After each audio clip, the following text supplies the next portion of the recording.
We're not even there yet. I didn't even finish talking about the franchise tag. You just that is the franchise. All right, fine. Go ahead. Keep going. Go ahead. What were you gonna say? I thought that was all the people were gonna get franchise tagged. Because Clowney might get franchise tagged, but I doubt it. There's a whole class of edge rushers, which I was going to talk about, who are probably going to get franchise tag. Between the Seahawks, Frank Clark, the Patriots, Trey Flowers. That'd be gross if he got franchised because he's not as good as those other guys. But he's good for their system. Who else? Jadeveon Clowney with Houston. Dallas's DeMarcus Lawrence, and there's one more. But Randy Gregory. Oh, you said D Ford. D Ford, yeah. So all those guys I got you over here. All those guys are if you would get out of your own fucking head, pull your head out, do the fucking show instead of over here rambling doing Kenny's fucking show. I wasn't actually rambling. Bro, you literally went from franchise tags to the trade block to the Steelers, which are literally all my next three stories, and didn't even finish the first story, which was the point that you were trying to make. And you said that I didn't read the rundown. You're just really petty today, bro. Like, I'm about to walk out. Like, I'm over this shit. You can finish the show by yourself. Go ahead. Like, finish the list. The reason why I said those edge rushers are interesting in terms of the franchise tag is that because if they all get paid top 5 money, you're going to see the market of edge rushers substantially go up. Now, the thing that might prevent that from happening is the fact that this draft class is deep with defensive line talent. Edge rushers. Which the Chiefs could get Montez Sweat possibly. Which might make, teams like the Chiefs, like the Texans, like the Cowboys, take their chance in the draft and let these guys test the open market and get a shit ton of money and be sorry on another team. Or just pull an Olivier Vernon and get like 7 sacks a year. But making ridiculous money. Stupid money. I would never have paid Olivier Vernon that much money. Dog, you got to be a 3 technique in my defense if you're only going to give me 7 sacks. But yeah, so franchise tag March 5th. Stay tuned. That's going to set the tone for the whole free agency. Because a lot of those big names are either going to be on the open market and make a ton of money or they're not. Because the ceiling is already set for edge rushers with an interior defensive lineman with Aaron Donald and Khalil Mack. So it's just everybody else finding their slot beneath those guys. Except for if you're their agent and you're going to tell various reasons why you deserve more than them. Because that's how it works every single year. D Ford probably has the best case. Jadeveon Clowney really doesn't. I don't know about that. D Ford has had how many 10 or 11 sack seasons? He's only been a full-time starter, 2 years? Exactly. That's why it's so impressive. Damn. And he's still undersized. And he still gets and he still over-pursues. He still gets sacks. Doesn't matter. He gets sacks. Another Auburn edge rusher. When Auburn edge rushers are good, they're really great. When they're trash, they're trash. But all right, trade block. On the trade block, as you alluded to, Justin Houston's there. Then you got your boy Nelson Aguilar for the Philadelphia Eagles, who might get shot because they traded for Golden Tate last year and they like what he offers, which is similar to Aguilar. Then you got John Ross, former Washington Husky standout, but he's done nothing for the Bengals. Literally nothing. He's been there 2 seasons and caught like 20 passes. So he's also on the trading block. And before we talked about Trey Waynes, who's been on the trading block. He was a 2015 first-round pick. Really been kind of more of a slot corner type of guy just because he's a little bit undersized. You got Jordan Howard, who's had 3 straight seasons of 1,000 yards from scrimmage, who's also on the trading block just because I feel like they're moving more towards Tariq Cohen because he's a little bit more explosive and breaking. He's not a good fit for that offense. It's more of a quarterback. I'm going to sling it and distribute the ball rather than depend on my really good running back to run the ball. Like, Jordan Howard would be great. Even though we were really talking about Jordan Howard like 2 years ago, it was like potentially being one of the best backs in the league. Well, he would have been when they were running that old system. I think he'd be perfect. The Matt Forte system? Yeah. That's really what he was compared to. I think Jordan Howard would be perfect for Oakland. And then you got the Jets talking about trading back. They're currently number 3 in the draft. Can you stop eating? No one knew what I was eating until you said something. You can hear. I can hear the sound in the mic. People know you're eating. No, they don't. I could have just been hitting the box. They would have never known. Damn, you were rude.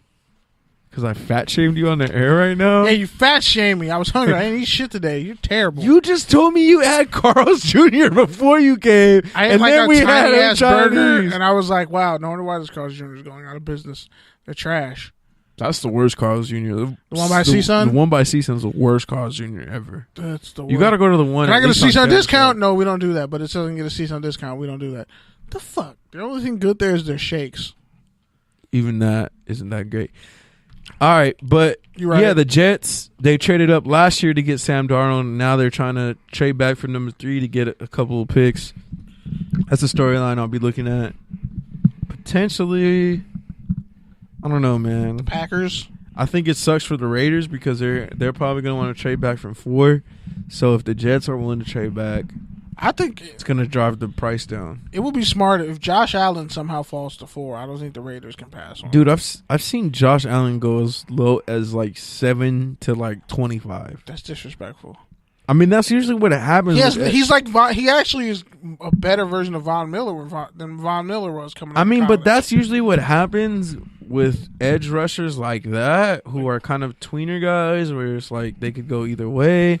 And especially you, I mean, Bosa, you're the one who always likes to cite high school recruit. He was a 2-star recruit. And former wide receiver who had to learn how to play defensive end. And we all know one of those guys from high school. Yeah, we all do. And drop out of college. He had to drop back in college. Maga Bosa, Joey Bosa's brother.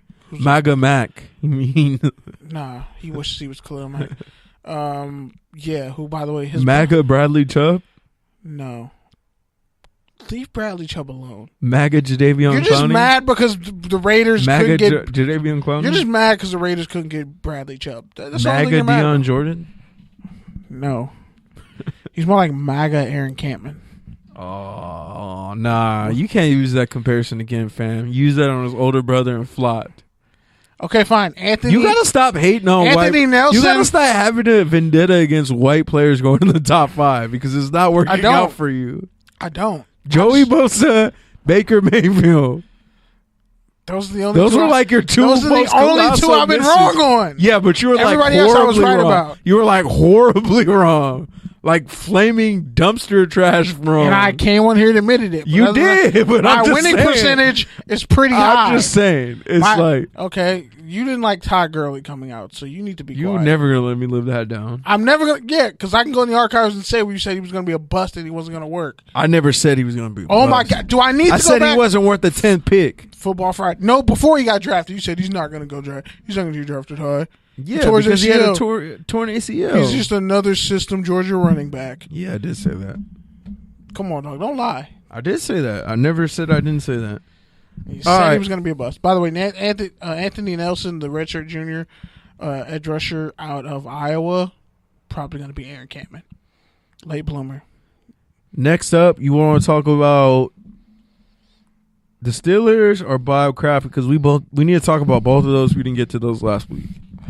We'll just go run through the Steelers one, and then we're going to talk about human sex trafficking for all our listeners out there listening who probably are going to get mad about what's going to be said in the next 10 minutes. We're talking about sex trafficking of women and old white men. I'm not laughing at that. So please keep the same energy I'm laughing that at all y'all had for R. Kelly. I'm laughing We're at your going to talk about sex trafficking.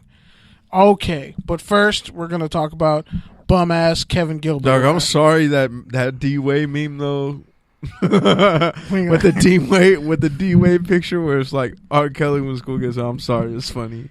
It's not funny because it's true, but it was funny. We're not going to talk about that right now. But I just want people to have that same energy for Robert Kraft that they have for, black entertainers who get in trouble with shit. Okay, go. But anyway, so to talk about this Pittsburgh Steelers thing, but Marty Jones was like, when Antonio Brown was talking to, I forget who it was, he's talking to somebody in the news about Ben Roethlisberger, and he's like saying how much of a shitty a teammate he is and how he's not accountable. He was like, Antonio Brown, perfect example of someone who's dressed horribly just dressed like a fool, but absolutely right. So Antonio Brown was pretty much like, Big Ben's not accountable to the team. He says one thing to the media, but then he just makes excuses. He has a weekly radio show where he basically would call out his teammates. Yeah. But then when we get in film study, he don't keep the same energy, and a lot of people on the team are tired of it. But they don't say anything. And that's the thing is they're not even defending him. So that's how you know a lot of this is warranted. Just because no one's like, hey, even their bum ass offensive line that we clowned on all last year weren't clown ass men. Even they, the dude who got a silver star. None of them came on and were like, nah, Big Ben's our guy and Big Ben is great, blah, blah, blah. I ain't heard shit from them. All I heard was Big Ben's in the last year for 4 year, $87.5 all I heard was Antonio Brown pretty much say, Ben, everyone's talking about me, but Ben Roethlisberger is the one who's at the owner's level. He's the one who talks to ownership. He's the one who can basically do whatever he wants, say whatever he wants, and go beyond the Steeler way. Yeah. Whatever the Steeler way is these days, because who knows what that means anymore. Because we lose all the time.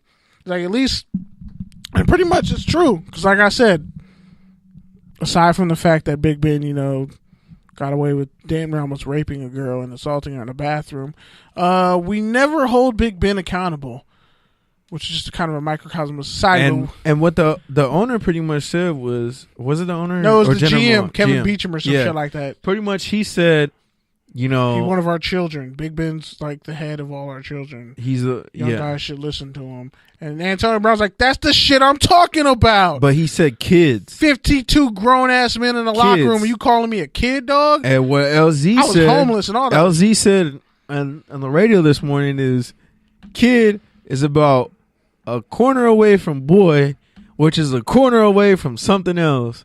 And it's Black History Month. And nobody should stand for that, especially during Black History Month. And you ain't going to call me a boy or a child. They're grown-ass men. I'm a grown-ass man. I have children. And you going to call me a child? And I think the big distinction is, like, we could say, and they were making this distinction as well in 7-10. They're like, when you're talking about the Lakers, you can say, oh, like, we lost because we have a bunch of kids. Like, whatever. They're young. Because they're rookies. They're young, blah, blah, blah. They're young. But you're not like, oh, these are my children. That's a different connotation if you're like, oh, these guys are my children, because they're not. They're grown ass men, and you shouldn't talk to them that way. And you get your ass beat if you talk to. Which is all I know is Big Ben wouldn't do that if he had to be alone in a weight room with one of those guys. Or on the street, he wouldn't be talking like that.